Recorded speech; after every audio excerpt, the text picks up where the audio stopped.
Hello friends, हमारे YouTube channel safety ज्ञान में आपका स्वागत है। आज का हमारा टॉपिक है स्कैफोल्डिंग टाई। आज के इस ट्रेनिंग के दौरान हम स्कैफोल्डिंग टाई के विषय में डिटेल्स में डिस्कस करेंगे। यदि आप स्कैफोल्डिंग टाई को कब फिक्स करें, कितनी दूरी पे और कैसे फिक्स करें के विषय में डिटेल्स में जानना चाहते हैं तो प्लीज़ इस वीडियो को पूरा देखें, इसे स्किप करके ना देखें। यदि आप स्कैफोल्डिंग के विषय में डिटेल्स में जानना चाहते हैं तो इस वीडियो को देखने से पहले हमारा अन्य video basic scaffolding hazards, scaffolding components and scaffolding bracing जरूर देखें। Scaffolding tie. स्कैफोल्डिंग टाई का प्रयोग स्कैफोल्डिंग को बिल्डिंग या परमानेंट स्ट्रक्चर के साथ टाई करने के लिए किया जाता है, जिससे कि स्कैफोल्डिंग को स्टेबिलिटी मिले तथा मैन एंड मटेरियल को वर्क के दौरान प्रॉपर सपोर्ट मिल सके। जब स्कैफोल्डिंग का base height to width ratio के रिक्वायरमेंट को क्रॉस कर जाता है तब स्कैफोल्डिंग को किसी बिल्डिंग या परमानेंट स्ट्रक्चर के साथ टाई किया जाता है। स्कैफोल्डिंग को टाई करने का उद्देश्य स्कैफोल्डिंग स्टैंडर्ड को वर्टिकल कंडीशन में रखना होता है, जिससे मैन एंड मटेरियल का वेट बियर कर सके तथा स्कैफोल्डिंग को कोलैप्स होने से बचाया जा सके। यदि मोबाइल स्कैफोल्ड 3:1 रेशियो के रिक्वायरमेंट को क्रॉस करता हो तो उससे भी टाई करनी चाहिए। Scaffolding tie. स्कैफोल्डिंग टाई का प्रयोग इंडिपेंडेंट एंड टावर स्कैफोल्ड के इनवर्ड एंड आउटवर्ड मोमेंट को रेसिस्ट करने के लिए किया जाता है।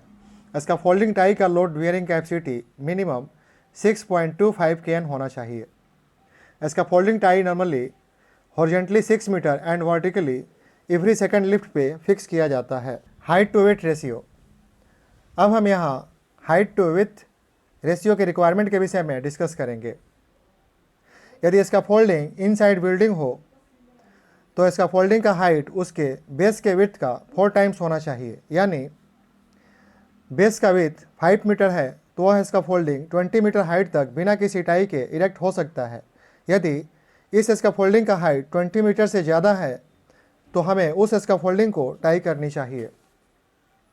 यदि स्कैफोल्डिंग आउटसाइड है तो उस स्कैफोल्डिंग का हाइट उसके बेस के विड्थ का 3.5 टाइम्स होना चाहिए।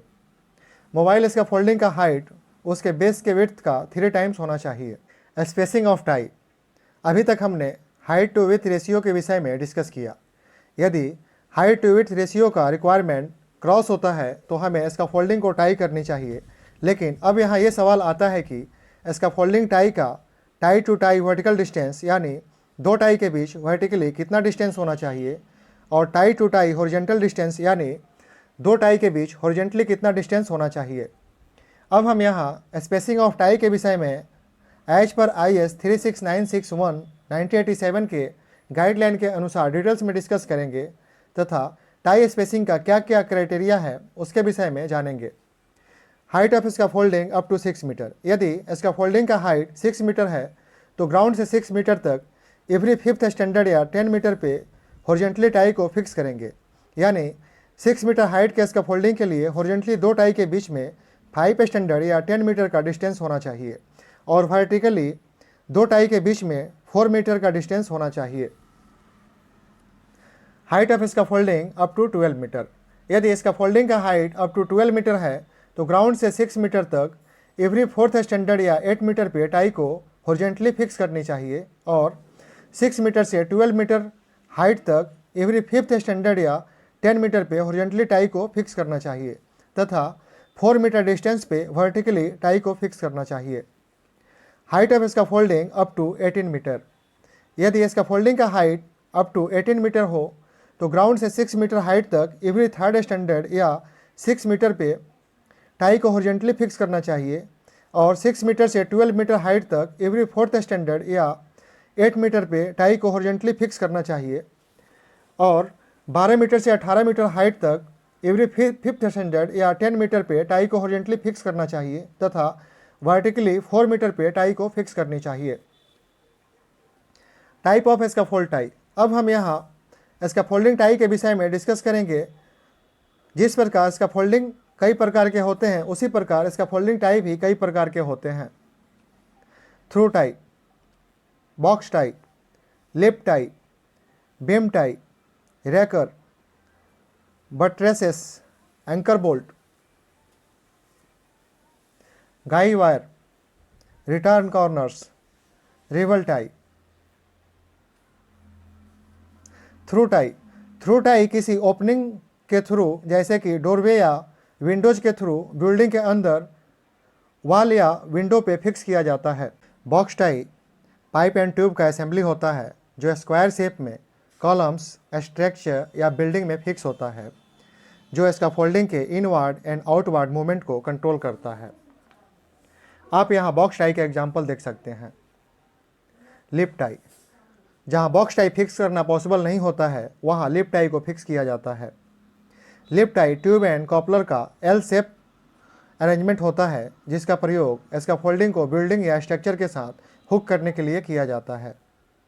बीम टाई या टाई बीम, टाई बीम एक हॉरिजॉन्टल मेंबर होता है जो दो स्ट्रक्चर मेंबर को कनेक्ट करता है तथा उन्हें स्प्रेड होने से रोकता है। आप यहाँ टाई बीम का एग्जाम्पल देख सकते हैं। रैकर, जहाँ अदर स्कैफोल्ड टाई को फिक्स करने का अरेंजमेंट नहीं होता है या अदर टाई को फिक्स नहीं किया जा सकता है वहाँ रैकर का प्रयोग होता है। रैकर एक स्कैफोल्डिंग पाइप एंड क्लैंप का सपोर्ट होता है जो स्कैफोल्डिंग को ग्राउंड से कनेक्ट करता है तथा स्कैफोल्डिंग को इनवर्ड या आउटवर्ड मूवमेंट से बचाता है। आप यहाँ रैकर के एग्जाम्पल को देख सकते हैं। बट्रेसेस स्कैफोल्डिंग पाइप एंड क्लैंप का एक सपोर्ट होता है जो स्कैफोल्डिंग को आउटवर्ड मूवमेंट से बचाता है। एंकर बोल्ट एक स्कैफोल्डिंग टाई होता है जिसका एक एंड बिल्डिंग के वॉल के अंदर फिक्स होता है तथा उसका दूसरा एंड स्कैफोल्डिंग पाइप के साथ अटैच होता है। आप यहाँ एंकर बोल्ट के कुछ एग्जाम्पल देख सकते हैं। गाई वायर भी एक प्रकार का टाई होता है जिसका प्रयोग स्ट्रक्चर या स्कैफोल्डिंग को वायर रोप के द्वारा किसी परमानेंट स्ट्रक्चर के साथ अटैच किया जाता है जिससे कि उसका इनवर्ड या आउटवर्ड मूवमेंट को कंट्रोल किया जा सके। गाई वायर को फिक्स करने के समय यह ध्यान रखना चाहिए कि उसका हॉरिजॉन्टल लेंथ उसके वर्टिकल लेंथ के बराबर हो या वर्टिकल लेंथ से ज़्यादा हो।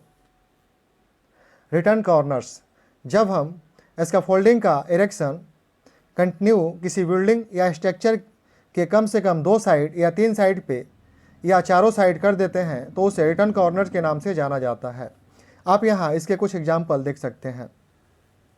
रिवेल टाई वॉल या विंडोज के ओपनिंग में अपोजिट फेस में फिक्स होता है तथा स्कैफोल्डिंग स्ट्रक्चर के साथ कनेक्टेड होता है। रिवेल टाई टोटल टाई का 50% ही होना चाहिए। टाई पैटर्न्स, यहाँ कुछ टाई पैटर्न्स के एग्जाम्पल्स हैं। आप टाई फिक्स करने के समय इन पैटर्न्स को यूज कर सकते हैं। टाई को फिक्स या रिमूव करने के समय हमें कुछ सेफ्टी प्रिकॉशंस का ध्यान रखना चाहिए। टाई हमेशा कॉम्पिटेंट पर्सन के द्वारा तथा स्कैफोल्डिंग सुपरवाइजर के सुपरविजन में ही रिमूव या फिक्स होना चाहिए। यहाँ कॉम्पिटेंट पर्सन का मतलब वह स्कैफोल्डर जो ट्रेंड, एक्सपीरियंस एंड नॉलेजेबल हो। यदि टाई को रिमूव करना आवश्यक हो तो टाई को रिमूव करने से पहले एडिशनल टाई फिक्स करना चाहिए। स्कैफोल्डिंग टाई को रेगुलर चेक करते रहना चाहिए तथा स्कैफोल्डिंग डिसमेंटलिंग से पहले उसे ज़रूर चेक करना चाहिए। स्कैफोल्डिंग टाई को जिस स्ट्रक्चर में फिक्स करते हैं वो उसके ऊपर पड़ने वाले फोर्स को बियर करने के लिए कैपेबल होना चाहिए। बीम टाई हमेशा पेयर्स में फिक्स होना चाहिए।